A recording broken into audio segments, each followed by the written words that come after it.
CM ಸ್ಥಾನವನ್ನು ಬಿಟ್ಕೊಂಡು ಕೊಡಿ ಅನ್ನುವಂತಹ ಚಂದ್ರಶೇಖರನಾಥ ಸ್ವಾಮೀಜಿಗಳ ಹೇಳಿಕೆಗೆ ಸಂಬಂಧಪಟ್ಟಂಗೆ ಸಾಕಷ್ಟು ಕೂಡ ಕಾಂಗ್ರೆಸ್ ವಲಯದಲ್ಲಿ ಸಂಚಲನಕ್ಕೆ ಎಡೆ ಮಾಡಿಕೊಟ್ಟಿದ್ದಾರೆ. ಇದ್ರ ಬಗ್ಗೆ ಮಾತನಾಡೋದಕ್ಕೆ ನಮ್ಮ ಜೊತೆಗೆ ಮಾಗಡಿ ಶಾಸಕರು ಆಗಿರುವಂತಹ ಎಚ್ ಸಿ ಬಾಲಕೃಷ್ಣ ಅವರು ಇದ್ದಾರೆ. ಅವರ ಹತ್ರ ಒಂದಷ್ಟು ವಿಚಾರಗಳನ್ನ ಮಾತಾಡುವಂತ ಒಂದು ಪ್ರಯತ್ನ ಮಾಡೋಣ. ಬಾಲಕೃಷ್ಣ ಅವರೇ, ಸಹಜವಾಗಿ ನಿಮ್ಗೂ ಈಗ ಗಮನಕ್ಕೆ ಬಂದಿರುವಂತದ್ದು ಸ್ವಾಮೀಜಿಗಳ ಹೇಳಿಕೆಗೆ ಸಂಬಂಧಪಟ್ಟಂಗೆ, ಯಾಕಂದ್ರೆ ಸಿಎಂ ಸ್ಥಾನವನ್ನು ಬಿಟ್ಕೊಂಡು ಕೊಡಿ ಅನ್ನುವಂತ ಮಾತನ್ನ ಹೇಳಿದ್ರೆ ಏನ್ ಹೇಳ್ತೀರಾ ನಿಮ್ಮ?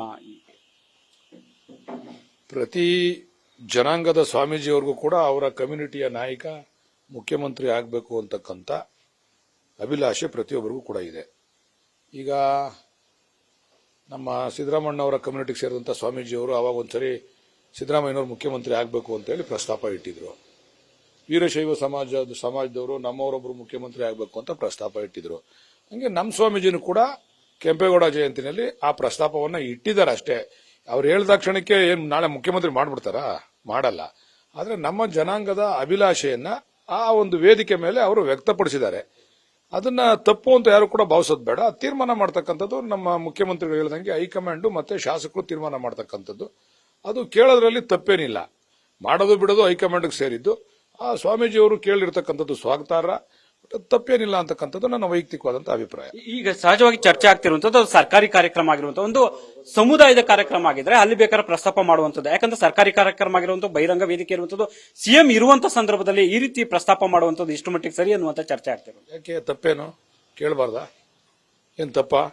ನೀವು ಹಿಂಗೆ ಮಾತಾಡಬೇಕು ಅಂತ ಹೇಳಿ ಅಲ್ಲಿ ಕಡಿವಾಣ ಹಾಕ್ಲಿಕ್ಕೆ ಆಗ್ತದ? ಅವ್ರ ಅಭಿಪ್ರಾಯ ವ್ಯಕ್ತಪಡಿಸೋರು ಅಷ್ಟೇನೆ. ಅವ್ರ ಅಭಿಲಾಷೆ, ಅವ್ರ ಅಭಿಪ್ರಾಯವನ್ನ ವ್ಯಕ್ತಪಡಿಸಿದ್ದಾರೆ. ಅದನ್ನ ತೀರ್ಮಾನ ಮಾಡ್ತಕ್ಕಂಥದ್ದು ಹೈಕಮಾಂಡಿಗೆ. ಅವ್ರು ಹೇಳ್ದ ತಕ್ಷಣಕ್ಕೆ ನಾಳೆಗೇನು ಡಿ ಕೆ ಶಿವಕುಮಾರ್ ಅವ್ರೇನು ಮುಖ್ಯಮಂತ್ರಿ ಮಾಡ್ಬಿಡಲ್ಲ. ಡಿ ಕೆ ಶಿವಕುಮಾರ್ ಅವರು ಕೂಡ ರಾಜ್ಯಾಧ್ಯಕ್ಷರಾಗಿ ಈ ಪಕ್ಷವನ್ನ ಅಧಿಕಾರಕ್ಕೆ ತರೋದ್ರಲ್ಲಿ ಅವ್ರದ್ದು ಕೂಡ ಒಂದು ಪ್ರಮುಖವಾದಂತಹ ಪಾತ್ರ ಇದೆ. ಆ ಪಾತ್ರ ಇರೋದ್ರಿಂದ ಅವರು ಒಂದು ಅಭಿಲಾಷೆಯನ್ನ ವ್ಯಕ್ತಪಡಿಸಿದ್ದಾರೆ. ತಪ್ಪು ಅಂತಕ್ಕಂಥದ್ದು ವಿಶ್ಲೇಷಣೆ ಮಾಡ್ತಕ್ಕಂಥದ್ದು ಸರಿಯಲ್ಲ ಅಂತಕ್ಕಂಥದ್ದು ನನ್ನ ಅಭಿಪ್ರಾಯ. ಈಗ ಮುಖ್ಯವಾಗಿರುವಂತದ್ದು ಕೂಡ ಸಿಎಂ ಹೇಳಿದ್ದಾರೆ, ಒಂದು ಇದು ಪ್ರಜಾಪ್ರಭುತ್ವ, ಹೈಕಮಾಂಡ್ ಪಕ್ಷ ನಮ್ದು, ಹೈಕಮಾಂಡ್ ತೀರ್ಮಾನ ಮಾಡಿದ್ರೆ ಆ ಸಂದರ್ಭದಲ್ಲಿ ಬೇಕಾದ್ರೆ ನಾನು ಅದಕ್ಕೆ ಬದ್ಧವಾಗಿದ್ದೀನಿ ಅನ್ನುವಂತ ಮಾತನ್ನು ಹೇಳಿದ್ದಾರೆ ಅವರು. ನಾನು ಏನ್ ಹೇಳಿದ್ದೀಗ? ನಾನು ಅದನ್ನೇ ಹೇಳಿದ್ದು. ಹೈಕಮಾಂಡ್ ತೀರ್ಮಾನ ಮಾಡಬೇಕು, ಸ್ವಾಮೀಜಿ ತೀರ್ಮಾನ ಮಾಡಕ್ಕಾಗಲ್ಲ. ಆದ್ರೆ ಸ್ವಾಮೀಜಿ ಅವರ ಅಭಿಪ್ರಾಯ ಅದು, ಅಭಿಲಾಷೆ ಮತ್ತೆ ಅಭಿಪ್ರಾಯ ಅದನ್ನು ವ್ಯಕ್ತಪಡಿಸವ್ರೆ. ತೀರ್ಮಾನ ಮಾಡ್ತಕ್ಕಂಥದ್ದು ಹೈಕಮಾಂಡೇ. ಈಗ ಹೇಳಿಲ್ವ, ಬೇರೆ ಬೇರೆ ಸಮುದಾಯದ ಸ್ವಾಮೀಜಿಯವರು ಅವರವರ ಸಮುದಾಯದ ನಾಯಕರನ್ನ ಮುಖ್ಯಮಂತ್ರಿ ಆಗಬೇಕು ಅಂತಕ್ಕಂಥದ್ದನ್ನ ಕೇಳ್ತಕ್ಕಂಥದ್ದು ಸಹಜ. ಅದ್ರಂಗೆ ನಮ್ಮ ಸ್ವಾಮೀಜಿನೂ ಕೂಡ ಕೇಳಿದ್ದಾರೆ. ಅದು ತಪ್ಪೇನಿಲ್ಲ ಅಂತ. ಸಮುದಾಯದ ಅಭಿಪ್ರಾಯ ಅಂತ ನೀವು ಹೇಳ್ತಿದ್ರ? ಖಂಡಿತ ನಮ್ಮ ಸಮುದಾಯದ ಅಭಿಪ್ರಾಯ, ಸ್ವಾಮೀಜಿಯವರ ಮುಖಾಂತರ ನಮ್ಮ ಸಮುದಾಯ ಅಭಿಪ್ರಾಯವನ್ನು ವ್ಯಕ್ತಪಡಿಸಿದ್ದಾರೆ. ಕೆ.ಎನ್. ರಾಜಣ್ಣವರು ಹೇಳ್ತಾರೆ, ಸ್ವಾಮೀಜಿಗಳು ಹೇಳಿದ ತಕ್ಷಣ ಸಿಎಂ ಸ್ಥಾನವನ್ನು ಬಿಟ್ಕೊಂಡು ಕೊಡಕ್ಕಾಗತ್ತೆ, ಯಾವ ಸಿಎಂ ಸ್ಥಾನ ಕೂಡ ಎಲ್ಲೂ ಕೂಡ ಖಾಲಿ ಇಲ್ಲ ಅನ್ನುವಂತ ಮಾತನ್ನು ಹೇಳ್ತಿದ್ದಾರೆ.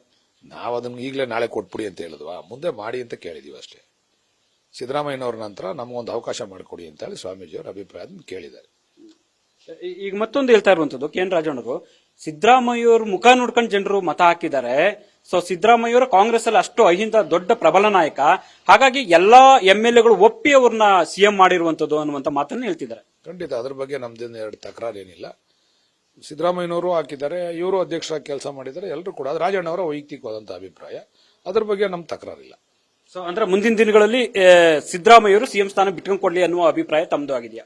ನಮ್ಮ ಅಭಿಪ್ರಾಯ ಅದಲ್ಲ, ಅದು ಹೈಕಮಾಂಡ್ ತೀರ್ಮಾನ. ಸ್ವಾಮೀಜಿಯವರ ಅಭಿಲಾಷೆ ಅಭಿಪ್ರಾಯವನ್ನು ವ್ಯಕ್ತಪಡಿಸಿದ್ದಾರೆ. ಹೈಕಮಾಂಡ್ ಮತ್ತೆ ಶಾಸಕರು ತೀರ್ಮಾನ ಮಾಡ್ತಾರೆ.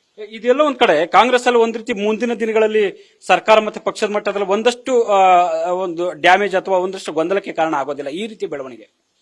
ಈಗ ಅನೇಕ ಜನ ಹಿರಿಯ ಶಾಸಕರು ಯಾವ್ಯಾವ ರೀತಿ ಮಾತಾಡ್ತಾ ಇದ್ದಾರೆ ಅಂತ ಹೇಳಿ ತಮಗೆಲ್ಲರಿಗೂ ಕೂಡ ಗೊತ್ತಿದೆ. ತಮ್ಮ ಮಾಧ್ಯಮಗಳ ಮುಖಾಂತರ ನೋಡ್ತಾ ಇದೀವಿ. ಸರ್ಕಾರಕ್ಕೆ ಡ್ಯಾಮೇಜ್ ಆಗಬಾರ್ದು ಅಂತ ಹೇಳಿದ್ರೆ ಇಂಥ ಪ್ರಕ್ರಿಯೆಗಳನ್ನ, ಇಂಥ ಮಾತುಗಳನ್ನ ಹೈಕಮಾಂಡ್ ಕಡಿವಾಣ ಹಾಕಬೇಕು. ಕಡಿವಾಣ ಹಾಕಿದ್ರೆ ಸರ್ಕಾರಕ್ಕೆ ಮತ್ತೆ ಆ ವರ್ಚಸ್ಸು ವೃದ್ಧಿಸ್ತದೆ. ಇಲ್ಲದೆ ಹೋದ್ರೆ ಇವೆಲ್ಲ ಚರ್ಚೆಗಳು ಶುರು ಆತ ಅಂದ್ರೆ ಸರ್ಕಾರಕ್ಕೆ ಕೆಟ್ಟ ಹೆಸರು ಬರ್ತಕ್ಕಂಥದ್ದು. ಅಂದ್ರೆ ಸಚಿವರ DCM ಬೇಡಿಕೆಗೆ ಪ್ರತಿಯಾಗಿ ಕೂಡ ಈಗ ಸಿಎಂ ಚೆಕ್ಮೇಟ್ ಕೊಟ್ಟಿದ್ದಾರೆ ಅನ್ನುವಂತ ಚರ್ಚೆಗಳು ಶುರುವಾಗ್ತಿದೆ ಈ ಹೇಳಿಕೆ. ಯಾರೇನು ರಾಜಕಾರಣಿಗಳು ಚೆಕ್ಮೇಟ್ ಕೊಟ್ಟವ್ರ? ಸ್ವಾಮೀಜಿಯವರ ಅಭಿಲಾಷೆ ಅಂತ ಹೇಳಿದೀವಿ, ಅಭಿಪ್ರಾಯ ಅಂತ. ಚೆಕ್ಮೇಟ್ ಯಾರು ಕೊಟ್ಟಿಲ್ಲ. ಅದಕ್ಕೆ ಎಲ್ಲರೂ ಕೂಡ ನಾಲ್ಕು ಗೋಡೆಗಳ ಮಧ್ಯೆ ಚರ್ಚೆ ಮಾಡಬೇಕು. ಯಾವುದು ಪಕ್ಷಕ್ಕೆ ಧಕ್ಕೆ ಆಗ್ತಕ್ಕಂಥ ರೀತಿಯಲ್ಲಿ ಯಾರು ಕೂಡ ಹೊರಗಡೆ ಆದಿ ಬೀದಿಗಳಲ್ಲಿ ಚರ್ಚೆ ಮಾಡ್ತಕ್ಕಂಥದ್ದು ಸೂಕ್ತ ಅಲ್ಲ ಅಂತಕ್ಕಂಥದ್ದು ನನ್ನ ವೈಯಕ್ತಿಕವಾದಂತಹ ಅಭಿಪ್ರಾಯ. ಸ್ವಾಮೀಜಿಗಳ ಹೇಳಿಕೆಯಿಂದ ಎಲ್ಲೋ ಒಂದ್ ಕಡೆ ಡಿ ಕೆ ಶಿವಕುಮಾರ್ ಅವರು ಈ ರೀತಿ ಮಾಡಿಸಿದ್ದಾರೆ ಅನ್ನುವಂತ ರೀತಿಯಲ್ಲೂ ಚರ್ಚೆ ಈಗ ಆಗ್ತಾ ಇದೆ. ಇವೆಲ್ಲ ಮಾಧ್ಯಮ ಸೃಷ್ಟಿ. ಡಿ ಕೆ ಶಿವಕುಮಾರ್ ಅವ್ರಿಗೆ ಯಾರಿಗೂ ಹೇಳ್ಕೊಡಿ ನನಗೆ ಅಂತ ಹೇಳಿ ಅವರು ಮುಖ್ಯಮಂತ್ರಿ ಹತ್ರ ಚೆನ್ನಾಗಿದ್ದಾರೆ, ಹೈಕಮಾಂಡ್ ಹತ್ರ ಚೆನ್ನಾಗಿದ್ದಾರೆ. ಸೂಕ್ತ ಸಂದರ್ಭದಲ್ಲಿ ಅದರ ಬಗ್ಗೆ ಚರ್ಚೆ ಮಾಡ್ತಾರೆ. ಈಗ ಡಿಸಿಎಂ ವಿಚಾರಕ್ಕೆ ಸಂಬಂಧಪಟ್ಟಂಗೆ ಏನ್ ಹೇಳ್ತಾರೆ? ಯಾಕಂತಂದ್ರೆ ಈಗೆಲ್ಲ ಸಚಿವರು, ಹಿರಿಯ ಸಚಿವರು, ನಿಮ್ಮದೇ ಪಕ್ಷದ ಹಿರಿಯ ಸಚಿವರು ಪ್ರಸ್ತಾಪ ಮಾಡ್ತಿರೋದು. ಒಂದ್ ಕಡೆ ಪರಮೇಶ್ವರ್ ಅವರಾಗಿರ್ಬೋದು, ಸತೀಶ್ ಜಾರಕಿಹೊಳಿ ಅವರಾಗಿರ್ಬೋದು, ಮಹದೇವಪ್ಪ ಅವರಾಗಿರ್ಬೋದು, ಸೊ ಜಮೀರ್ ಅಹಮದ್ ಅವರಾಗಿರ್ಬೋದು, KN ರಾಜಣ್ಣ ಎಲ್ಲರೂ ಕೂಡ ಪ್ರಸ್ತಾಪ ಮಾಡ್ತಾ ಇದ್ದಾರೆ. ಸೊ ಇದ್ರ ಬಗ್ಗೆ ಏನನ್ಸುತ್ತೆ? ಇದನ್ನೇ ಆದಿ ಬೀದಿನಲ್ಲಿ ಪ್ರಸ್ತಾಪ ಮಾಡಬೇಡಿ ಅಂತ ನಾನು ಹಿರಿಯ ಸಚಿವರಲ್ಲಿ ಮನವಿ ಮಾಡ್ತೀನಿ. ನಿಮ್ಗೆಲ್ಲ ಶಕ್ತಿ ಇದೆ, ಮುಖ್ಯಮಂತ್ರಿ ಆಗ್ತಕ್ಕಂಥ ಶಕ್ತಿ ಇದೆ, ಬರೀ ಉಪಮುಖ್ಯಮಂತ್ರಿ ಆಗ್ತಕ್ಕಂಥ ಶಕ್ತಿ ಇರ್ತಕ್ಕಂಥವ್ರಲ್ಲ ನೀವೆಲ್ಲ ಮುಖ್ಯಮಂತ್ರಿಯ ಅರ್ಹತೆ ಯೋಗ್ಯತೆ ಇರ್ತಕ್ಕಂಥ ಜನ. ನೀವು ಹೈಕಮಾಂಡ್ ಮುಂದೆ 4 ಗೋಡೆ ಮುಂದೆ ಚರ್ಚೆ ಮಾಡಿ ಪಕ್ಷದ ವರ್ಚಸ್ಸಿಗೆ ಧಕ್ಕೆ ಬರೆದಿರ್ತಕ್ಕಂಥ ರೀತಿಯಲ್ಲಿ ಹೇಳಿಕೆ ನೀಡಬೇಕು ಅಂತೇಳಿ ಅವರಲ್ಲಿ ಮನವಿ ಮಾಡ್ತೀನಿ. ಸೊ KN ರಾಜಣ್ಣ ಅವರು ಸ್ವಾಮೀಜಿಗಳಿಗೆ ನಾನು ಸ್ವಾಮೀಜಿ ಆಗ್ತೀನಿ, ಪೀಠ ಬಿಟ್ಕೊಂಡು ಕೊಡ್ತಾರೆ ನನಗೆ ಅನ್ನುವಂತ ಸವಾಲನ್ನು ಹಾಕಿದ್ದಾರೆ. ಏನೋ ಅವ್ರು ದೊಡ್ಡ ಮನ್ಸು ಮಾಡಿ ಆ ಥರ ಏನಾರ ನಮ್ಮ ಸ್ವಾಮೀಜಿ ಆಗೋದಾದ್ರೆ ನಾವು ಸ್ವಾಗತ ಬಯಸ್ತೀವಿ. ನಾವು ಪರಮ ಪೂಜ್ಯ ಸ್ವಾಮೀಜಿಯವ್ರನ್ನ ಮನವೊಲಿಸಿ ಪೀಠ ಬಿಟ್ಕೊಡ್ತಕ್ಕಂಥ ವ್ಯವಸ್ಥೆಗೂ ಕೂಡ ನಾವು ಅಣಿ ಮಾಡ್ತೀವಿ. ಸೊ ಇದಿಷ್ಟು ಕೂಡ ಶಾಸಕರಾಗಿರುವಂತಹ ಬಾಲಕೃಷ್ಣ ಅವರ ಸ್ಪಷ್ಟವಾದ ಮಾತುಗಳು. ಕ್ಯಾಮರಾ ಪರ್ಸನ್ ಮಂಜುನಾಥ್ ಜೊತೆ Harish Kakul, news first, Bengaluru. News first ನಿರ್ಭೀತಿಯಿಂದ ನಿಮ್ಮ ಪರವಾಗಿ.